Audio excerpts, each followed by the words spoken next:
Kung iniisip mo na alam mo na ang lahat tungkol kay Luffy, sinasabi ko sa iyo hindi pa dahil narito ang 45 facts tungkol kay Monkey D. Luffy. Ito ang nakakagulat, literal na nakakagulat. Ang rubbery na katawan ni Luffy ay hindi lamang para sa panlabas. Napatunayan na siya ay halos hindi naapektuhan ng electric shocks. Ngunit huwag nating kalimutan ang pangako na pinagmulan ng lahat. Ang strat ni Luffy, ibabalik niya ito kay Shanks balang araw tulad ng kanyang ipinangako. Ito ay parang simbolo ng kanyang paglalakbay upang maging isang dakilang pirate o ang Pirate King.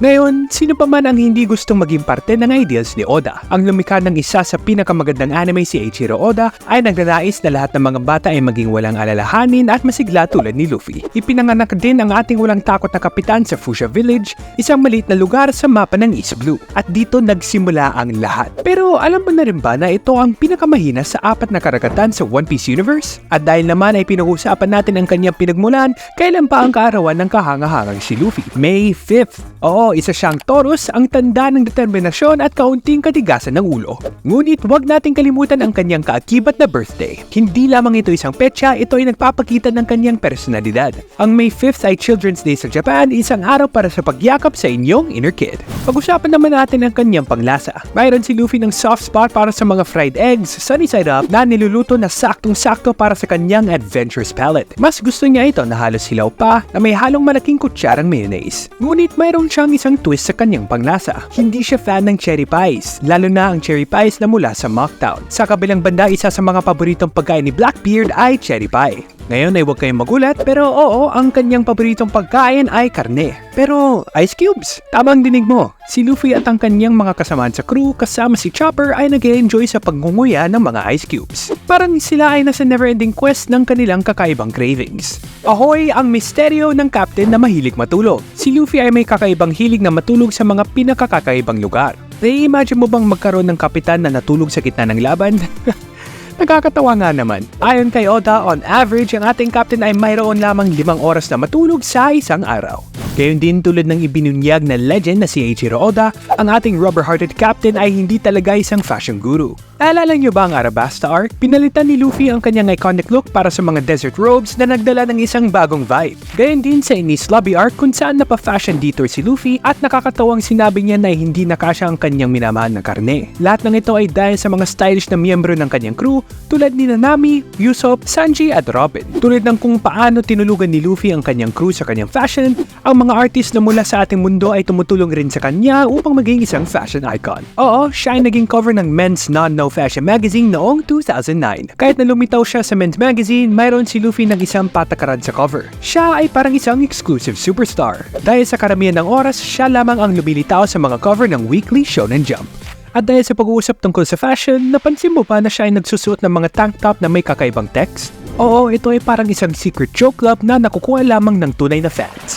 Ang text ay karaniwang isang play on words o cultural references. Ngayon ay pag-uusapan natin ang boses sa likod ng Rubbery Legend. Sa Japanese version ng anime, si Luffy ay binigyan ng buhay ng talented voice actor o dapat pang sabihin ay aktres na si Mayumi Tanaka. Sa mga Straw Hat Pirates, si Luffy ay nasa ika-9 na pwesto pagdating sa pag-handle ng kanyang liquor tolerance. Sinabi ni Eiichiro Oda na habang si Luffy ay maaaring uminom pa ng mas marami, mas pinahalagaan niya ang pagkain kaysa sa mga inumin. Ngayon, maglayag tayo sa labas ng Straw Hat Pirates at tuklasin ang lakas ng alliance ni Luffy. Nabuo ito mula sa mga matapang na crew na nagtagumpay sa New World. Mayroon ng tumaginting na kabuoang bilang na 5,650 na miyembro na nagmumula sa iba't ibang tribu at lahi. Nagtataka ka ba kung paano na may maintain ni Luffy ang kanyang katawan kahit na siya ay may walang katapusang kagutuman? Ayon kay Oda, tinatawag ito na temporary visual gag, parang ang kanyang metabolism ay nasa parang adventure tulad niya. Ngayon, pag-uusapan natin ang artistic evolution ni Luffy. Hindi lang isa, hindi dalawa, kundi 3 beses niyang iginuhit ang ating rubber hero. Ang unang version ay isang smarty pants at ang pangalawa ay mas bobo pa sa isang dodo. Si Luffy na kilala natin, nasa gitna, isang halo ng isang epic fighter at head-scratching moments. Kailangan talagang bigyan ng papuri si Oda sa paghalo ng perpektong konkoksyon ng pagiging fighting genius at goofy ni Luffy. Ang inspirasyon sa likhang karakter ni Luffy ay walang iba kundi si Goku mula sa Dragon Ball. Tulad ng makikita mo, para silang malakas, naive at may pagnanasa para sa mga supersized meals. Sa Grand Tapestry ng mga quirks ni Luffy, mayroong isa na maaaring magtaas ng kilay. Mayroon siyang nakakadiring habit na magpunas ng kanyang mga kulangot kay Usopp.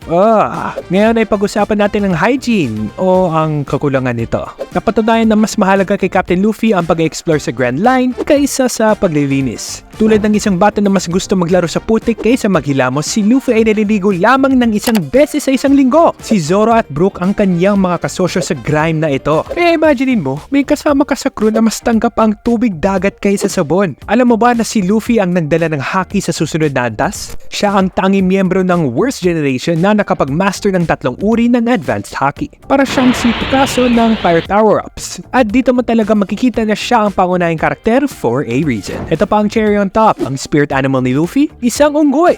Siya ay konektado sa mga cheeky creatures tulad ng kanyang koneksyon sa adventure mismo. Ang wild at untamed spirit ni Luffy ay nakikita sa bawat swing ng kanyang mga kamao. Sinadya talaga ni Oda na ang pinaka-goofiest na abilidad ay binigay kay Luffy at yun ay ang rubber. Si Luffy ay hindi lamang isang rubbery kid. Siya rin ay isang incarnation ng Sun God Nika o marahil na dapat kong sabihin si Joy Boy. Ang kanyang Awaken the Devil Fruit ability ay nag-uugnay sa kanya sa mga sinuunang alamat. Dahil sa pag-uusap natin tungkol sa overpowered, pag-usapan natin ang flex game ni Luffy. Ngunit hindi ko tinutukoy ang kanyang mga kalamnan. Mayroon talaga siyang ugali na i-overestimate ang kanyang mga kakayahan. Sa panahon ng laban kay Kaido, si Luffy ay nabigo sa isang suntok lamang. Gayon din noong siya ay nagdeklara ng digmaan kay Big Mom at pinatunayan ito sa kanya kung sino ang mas malakas.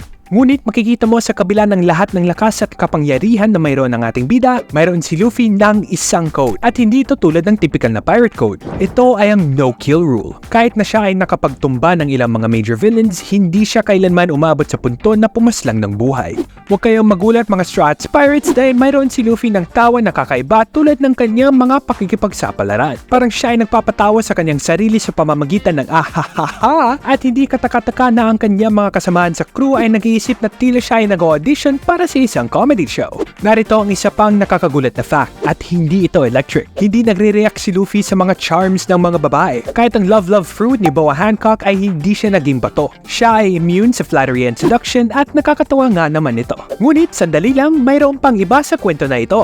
Napatunayang lumabas ang perverted side ni Luffy dahil sa walang iba kundi ang ating storyteller at Soke King si Usopp. Kapag si Nami ay nagpapakita ng kanyang mga assets, maaari mong sabihin ang nagpapatugo ng ilong ni Luffy ay parang alam mo na. Pero ano ang nagpapabilis ng tibok ng puso ni Luffy? Dalawang bagay, wild adventures at hearty banquets. Kung ito ay paglalayag sa mga hindi pa nalalaman ng mga lugar o pagpapakain sa isang kapistahan na angkop sa isang pirata, ang mga twin hobbies na ito ay naglalarawan sa mismong essence ni Monkey D. Luffy. Bago pa man kagatin ni Luffy ang Gomu Gomu no Mi, siya ay talagang magaling na swimmer. Pero bukod dito, alam mo ba na mayroon si Luffy na isang bihirang kakayahan na tinatawag na The Voice of All Things? Ang Voice of All Things ay isang napakakaunting kasanayan na nagbibigay ng kapangyarihan sa tagapagmana na makipag-ugnayan sa mga individual, mga nilalang, at mga bagay sa kanilang paligid na hindi umaasa sa pisikal na paraan ng komunikasyon. Ito ang dahilan kung bakit si Luffy ay isa sa mga taong nakakarinig ng mga bulong ng mga ancient animals. Pagdating sa kasikatan, si Luffy ang hari. Sa bawat pole ng kasikatan, siya ang nakakamit ng shining and shimmering first place. Ngayon, maglayag tayo sa realm ng mga real-world connections. Ang nasyonalidad ni Luffy sa real world? Brazilian. At maniwala ka man o hindi, pinangalan siya ni Oda na Luffy dahil ito ay pakiramdam niya ay tama. Pero hawakan muli ang inyong mga Straw Hats dahil sa pagkakataon na ito, mayroon isang aktual na maritime term na tinatawag na Luffy. Hindi alam ni Oda ito na ipinangalan niya si Luffy at parang ang tadhana ay may kamay sa pagkakailanlan ng ating paboritong MC. Kung ang Straw Hats ay nakilahok sa isang 50-meter race, nagka-curious ka rin ba kung sino ang mauuna? Isa-isipan ninyong mga bets dahil si Luffy ay mahuhulog sa ikatlong rangko. Tuklasin naman natin ang kanyang paboritong uri ng isla at panahon. Maaari kang magulat dahil hindi ito tungkol sa mga sandy beach o snowy landscapes. Para kay Luffy, ang ultimate paradise ay kahit saan mayroong isang simpleng sangkap, karne. Ang participant number ni Luffy sa Koridea Coliseum ay hindi lamang isang random figure. Ang unang 2 digit, 05, ay kinuha mula sa kanyang kaarawan, May 5. Ngunit hindi pa ito ang lahat, ang huling 2 digit, 56, ay binibigkas bilang Gomu. Isang matalinong pagpapahiwatig sa Devil Fruit ni Luffy, ang Gomu Gomu no Mi. Ang participant number 0556 sa Coliseum ay may kaugnayan din sa kabanata kung saan si Luffy ay unang nahulog sa Marineford upang iligtas ang kanyang minamahal na kapatid, si Portgas D. Ace. Tuloy natin ang pag-uusap tungkol sa world-breaking record ni Luffy. Siya ay nagiging yonko sa murang edad na 19. Oo, tama ang narinig mo. Siya ang nagpapanginig sa mga pirates at nagpapagaba sa mga marines, lahat bago man siyang tumuntong sa kanyang mga 20s at dahil dito, na-break niya ang record ni Shanks. Sa Cross Epoch, ipinakita niya ang kanyang koneksyon sa isa pang iconic character, si Goku. Ang kakayahan ni Luffy na sumakay sa kintoon ni Goku, ang Flying Nimbus, ay naglilingkod bilang patunay sa kanyang malinis na puso na nag-a-align sa kanya sa Heroic Saiyan. At finally, ang kapalaran ni Luffy ay nagiging isang fiery turd. Kung hindi dahil sa kanyang mga pirate pursuits, magiging isang miyembro sana siya ng Fire Department. May bumagabag ba sa iyo na hindi namin nabanggit? Mag-comment lang sa ibaba dahil gustong-gusto namin marinig ang inyong opinion. Kung may nais mong makilala pang mga ibang karakter, mag-click lamang sa link ng video na ito. Maraming salamat sa panonood at hanggang sa muli, pirata!